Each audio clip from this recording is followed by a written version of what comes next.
गोपियां तो मुक्त की भी इच्छा नहीं रखती हैं कि हमें इस भव सागर से मुक्ति ही मिल जाए, और श्री कृष्ण का सुख ही अपना सुख है, ऐसा गोपियां मानती भी हैं कि हमारे भगवान श्री कृष्ण जिस चीज में खुश रहें, प्रसन्न रहें, बस मुझे वही करना है और वही मिलता रहे। दूसरों के सुख में सुख का अनुभव करना ही सच्चे प्रेम का लक्षण है। सांडिल्य मुनि ने अपने भक्ति सूत्र में लिखा भी है, तत् सुखे सुखृत्यम प्रेम लक्षण, यानी कि अपने साथी को सुखी देख करके हम खुश रहें, प्रसन्न रहें, सुखी रहें, यही प्रेम की लक्षणा है, और प्रेम की लक्षणा ही भागवत का मूल रूप है। और जहां पर भैया प्रेम नहीं है मिश्रा जी, जहां प्रेम नहीं है वहीं विद्रोह भी है, और आज की कथा का प्रसंग भी वहीं से है, विद्रोह का। दल बल राजपाट संख्या सब कुछ बढ़ जाए और मात्र प्रेम ही ना रहे, विछोह बना रहे, एक दूसरे में जलन बनी रहे देख करके, तो वहीं पर कष्ट उत्पन्न होने लगते हैं, और ऐसा विस्फोट होता है, उसका परिणाम इतना बुरा होता है कि देखने वाले भी कहते हैं कि भगवान नारायण सबको सब कुछ देना, लेकिन ऐसा किसी को नहीं देना। तो किया समर में भ्रूम ने कुरुपति का आघात,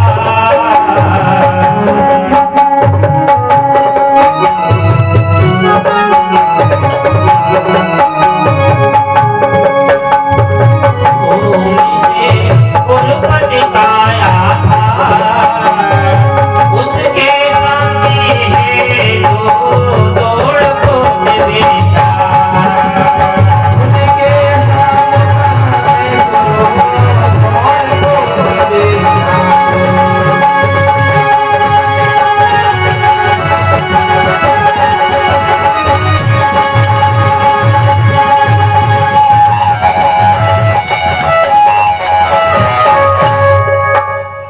समर में भीम ने कुरुपति का आघात, उसके शांति हित द्रोण पुत्र ने की कुचाल विख्यात।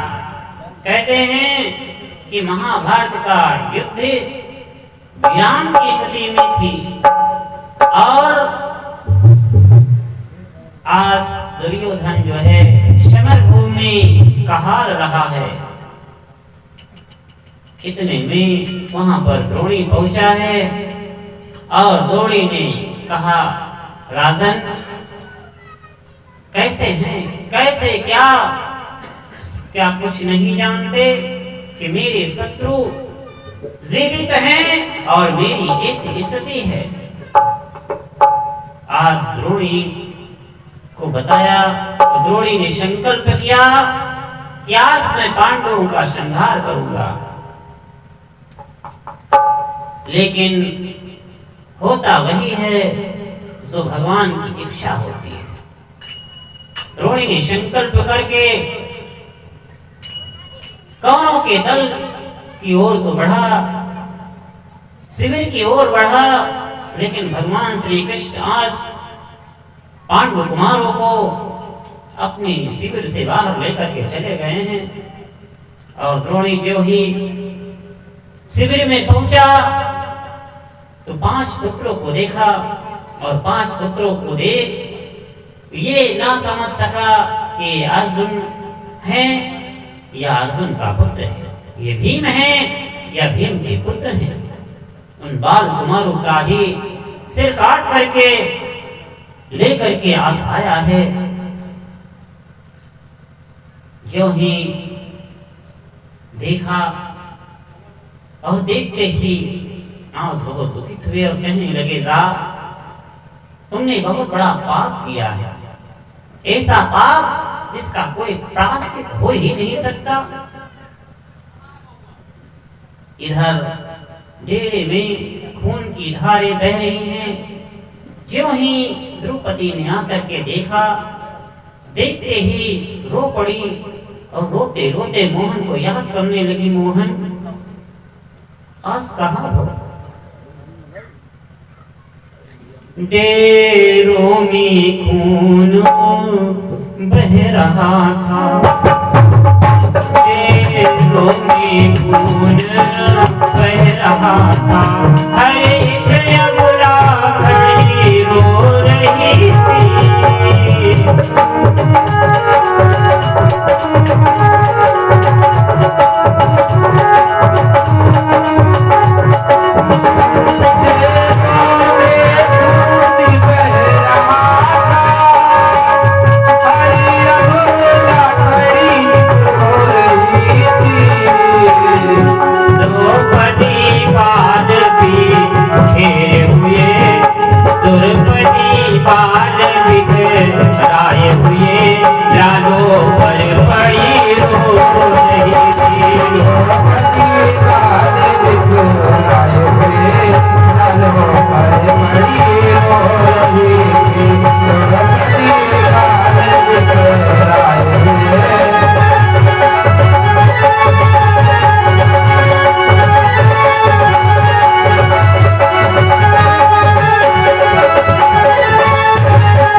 गोपाल के सर कट गए हैं और सारी अभिलाएं जो हैं वहां रो रही हैं। और द्रौपदी की तो स्थिति ही नहीं गाई जा सकती। कहते हैं कि सारे बाल बिखरे हुए हैं और उसी खून से खेल खेल करके रो रही है और मोहन को ही दोषी ठहरा रही है। कह रही मोहन कहाँ हो? इतने में मोहन आ भी गए हैं और मोहन को देख देख करके और रोने लगी और कहने लगी, मोहन तुम प्रभु हो हम हैं तुझ जी, तुम प्रभु हो मैं तुझ जी, क्या होनी अपनी किस्मत है।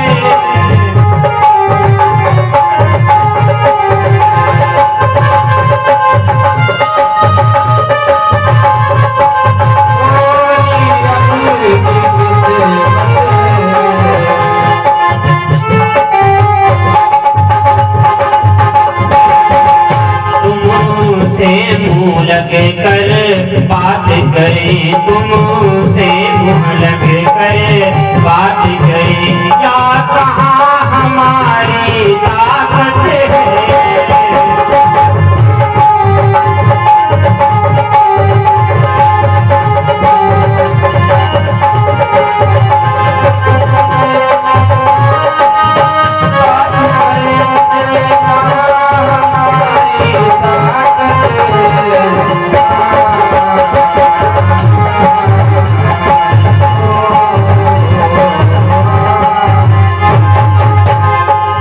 जैसे द्रौपदी रो रो करके मोहन से कहने लगी, मोहन मेरी इतनी भी औकात नहीं है कि मैं तुमसे कुछ कह सकूं,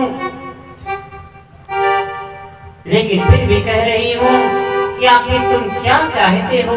तुम्हारे होते हुए हमारी यदि ऐसी स्थिति बनी रही तो मैं किससे कहूंगी कि मेरा मोहन सब कुछ कर सकता है। प्रभु बोले या ठीक है पर कुछ करो विचार, नहीं किसी के भाग्य पर मेरा कुछ अधिकार। श्री कृष्ण ने कहा मेरा किसी के भाग्य पर अधिकार नहीं है। और यह भी सोचो यदि इन बच्चों की जगह पर ये पांडु कुमार होते तो क्या दशा हुई होती। मैंने वचन दिया था कि इन पांडवों को कुछ नहीं होगा, इनका कोई बाल वाका नहीं कर सकता मेरे रहते हुए। मैं वो वचन की टेक निभाने में लगा हूं और आज कुछ ना कुछ तो होना ही था। मैं जितना वचन दे चुका हूँ उसे अंत तक निभाऊंगा। सबका बलिदान चढ़ाकर भी धर्म को राज दिलवाऊंगा। श्री कृष्ण ने कहा मैंने वचन दिया है, वो वचन अवश्य पूरा करूंगा, कुछ भी हो जाए, लेकिन भैया धर्मराज को इस सिंहासन पर बिठा करके ही तभी मैं विश्राम लूंगा। द्रौपदी कहने लगी, पंचाली कहने लगी कि ऐसे करने से क्या है गोपाल, इन लालों के बधे को ठीक है मुझे दिखा तो दो कि आखिर वो कौन है जिन्होंने इन मेरे बालकों की हत्या की है। अर्जुन कहने लगे हे भद्रे, मैं अभी उस दुष्ट को बांध करके लेकर के आऊंगा, और यदि नहीं लेकर के आया तो अपना मुंह भी नहीं दिखाऊंगा। अर्जुन प्रतिज्ञा करके भगवान श्री कृष्ण को साथ में लिए हैं और लेकर के चल दिए। मिल गया राह में द्रोण तने, पार्थ ने वही मुठभेड़ हुई। कुछ देर बात पर बात हुई, फिर हथियारों से होड़ हुई। आज जैसे ही द्रोण कुमार मिला, अर्जुन ने उन्हें ललकारते हुए कहा कि ये दुष्ट, तूने ही मेरे उन बाल कुमारों की हत्या की है, आज तो मुझसे नहीं बच पाएगा। द्रोणी ने संगी सरताना, जिसको न पाप पहचान सके।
कृष्ण भगवान की जय, राधा रानी सरकार की जय।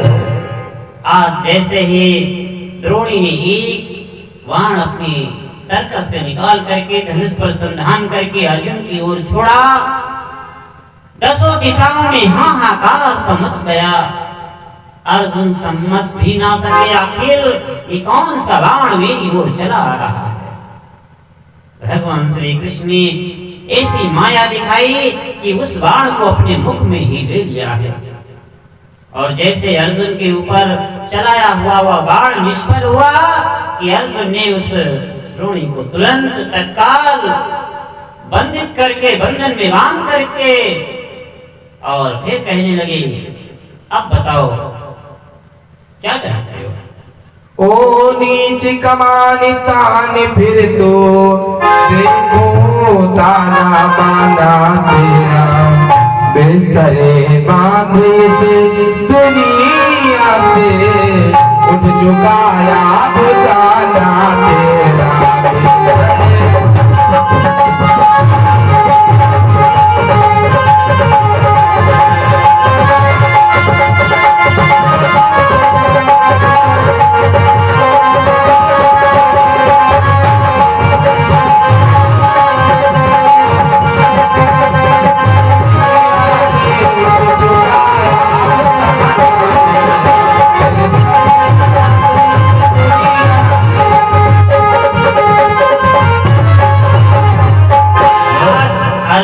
उसे ललकार के कहा, ओ दुष्ट, अब बता, अभी तक तो बहुत बड़ा वीर बन रहा था, योद्धा बन रहा था और उन निर्दोषी बच्चों का वध किया।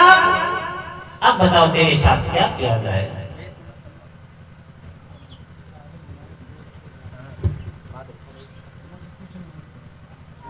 आज बता तेरे साथ क्या किया जाए। गरज रहा था शीश पर यो ही काल कराल, पानी पानी था वहां स्वयं द्रोण काल। आज उसकी नजरें झुक गई, क्योंकि बाल हत्या का पाप लगा हुआ है, बाल हत्या का दोष लगा हुआ है। आज बांध करके अर्जुन अपने शिविर में लेकर के आए हैं और पूछा, वाजिया के तुम्हारी क्या इच्छा है। पंचाली कहने लगी इतने में कि बलधारी बेबस ब्राह्मण पर अब क्या हथियार उठाते हो, जाने भी दो हो चुका दंड, क्यों बेत कलंक लगाते हो।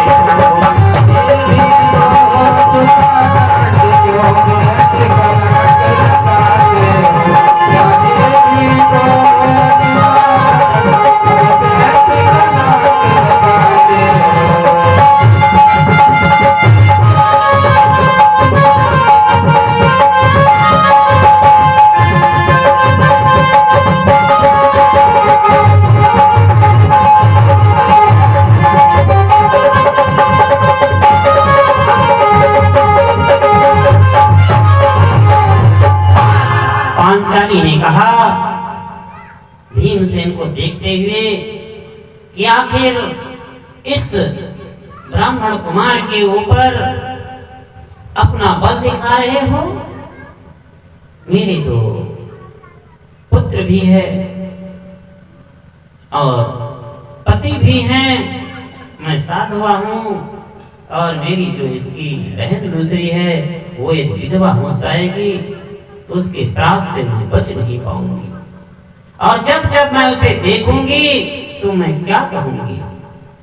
फिर गुरु दक्षिणा भी तुम्हारी बाकी है, तो मैं चाहती हूँ इसके ऊपर अपना पौरुष ना दिखाओ, अपना बल ना दिखाओ और इसकी हत्या बिल्कुल न करें।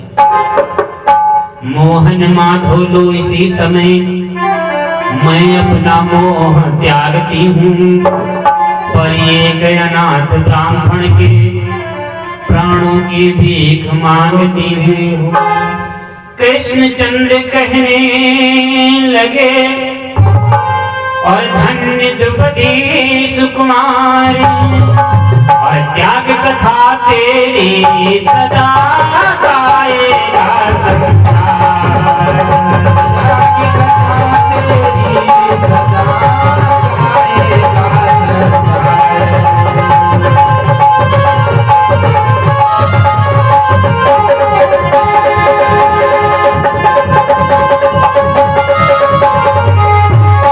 संसार।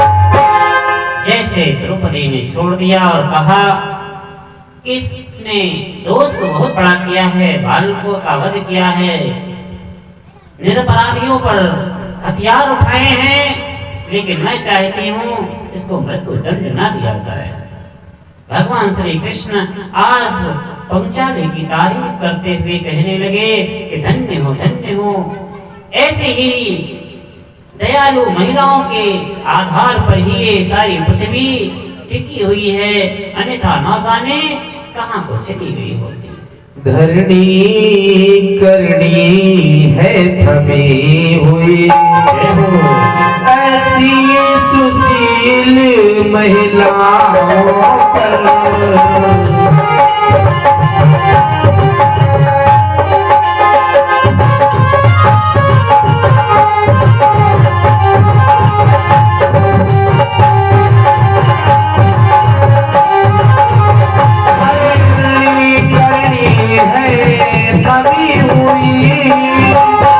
ऐसी